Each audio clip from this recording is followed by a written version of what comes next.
சென்னையில் ஆபரண தங்கத்தின் விலை சவரனுக்கு 1040 ரூபாய் குறைந்து ஒரு சவரன் 1,12,800 ரூபாய்க்கு விற்பனை செய்யப்படுகிறது. சென்னையில் நேற்று தங்கத்தின் விலை கிராமுக்கு 30 ரூபாய் உயர்ந்த நிலையில் இன்று குறைந்துள்ளது. அதன்படி தங்கத்தின் விலை கிராமுக்கு 130 ரூபாயும் சவரனுக்கு 1040 ரூபாயும் குறைந்துள்ளது. 1 கிராம் தங்கம் 14,100 ரூபாய்க்கும் ஒரு சவரன் தங்கம் 1,12,800 ரூபாய்க்கும் விற்பனை செய்யப்படுகிறது.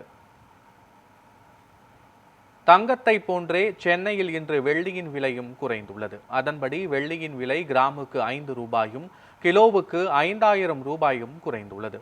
1 கிராம் வெள்ளி 265 ரூபாய்க்கும் 1 கிலோ வெள்ளி 2,65,000 ரூபாய்க்கும் விற்பனையாகிறது.